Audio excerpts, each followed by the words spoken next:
Did you know today is National Dessert Day? And if you need the perfect fall treat, Mariefiebach has the answer. And she's the founder of Feed Your Family Tonight and has another delicious pumpkin recipe for us.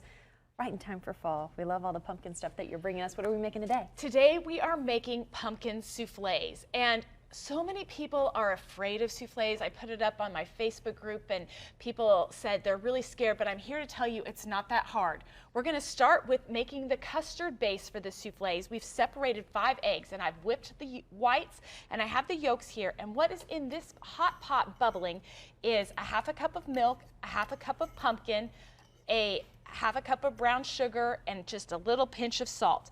And we have to do what's called tempering the eggs. I'm going to add a tablespoon of cornstarch, and this is going to give the structure to the souffle. And then, of course, pumpkin pie spice. I have 2 teaspoons here, pumpkin pie spice. I'm going to mix those together. And then, to temper the egg yolks, if you added the hot liquid straight to this egg yolks, you would end up with scrambled eggs.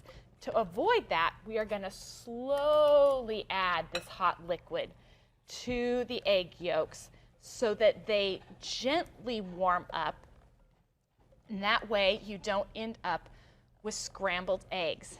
Now I have one over here that I've already cooked up and cooled, because this has to cool to room temperature before you add your whipped egg whites. So that's what I have right here. This one is warm or cooled, and then this is 5 egg whites that I have whipped with a little bit of cream of tartar and sugar.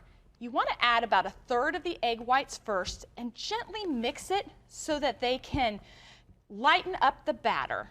And then you will add in the rest of the egg whites and fold them in. Now, folding is a technique where you're trying to keep as much air in your batter as possible. So instead of just stirring it, you're just going to lift from the bottom and pull over the top. Cut through the middle, and we're going to do this until it's all gently mixed together, and we're going to add it to ramekins that have been buttered and then coated in sugar. Now, if you still have a few little streaks of egg white in here, it is not a problem. They will all mix together, and then after you put them in the ramekins, you want to put them on a sheet and bake them at 375 for about 15 minutes. Or you can put them in the freezer and then pull them out when you're ready and bake them for about 20 minutes. So, do you want to see what they look like? Yeah, I'm blown away by this. I mean, honestly, it does look and sound intimidating. Just saying souffle, you think I can't, but you really can if that's as easy as it gets. They're fancy, but they're not hard. So I have some here. Oh, and they're all starting to brown and puff. And do you see how they get all puffy and fluffy?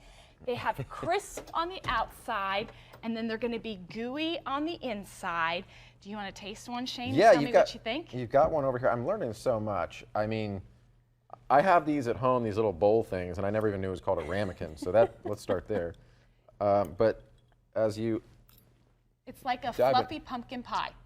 It is, and it's so good. It's got souffle.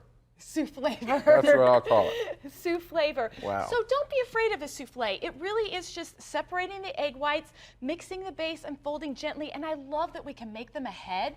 So if you're having a dinner party, you can make them 2 or 3 days ahead of time, keep them in the freezer, and when you're cleaning off the table, put them in the oven for 20 minutes and then serve dessert. It's just something fun and a nice new take on pumpkin. They look so beautiful and puffy right now, but something I feel like that's intimidating with souffles is that fear of them falling or getting flat.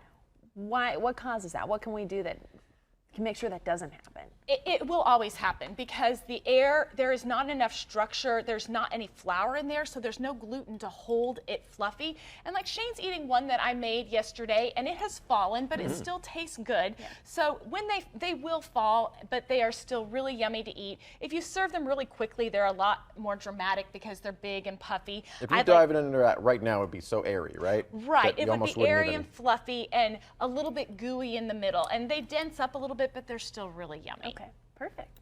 Top them with a little powdered sugar. And I you're good do. to go. Yep, you top them with a little powdered sugar. And again, a simple, right, done. A simple recipe that looks really dramatic and can be a really nice thing to your fall table. I love that. And to make your house smell amazing as well, because right now the studio smells like pumpkin spice. We are all in for a good rest of the, 45 minutes here? So we've got a whole lot more coming up on Good Morning Cakeland, but we want to know, Marie, how do we learn about Feed Your Family Tonight? You can check me out at feedyourfamilytonight.com or come and join me in the Facebook group, especially if you try and make these souffles and you have questions. I'm always there to help you along the way. So facebook.com/feedyourfamilytonight. Perfect. Thank you so much, Marie. We'll see you next Monday right here on Good Morning Cakeland. For now, we're going to take a break, and we'll be right back.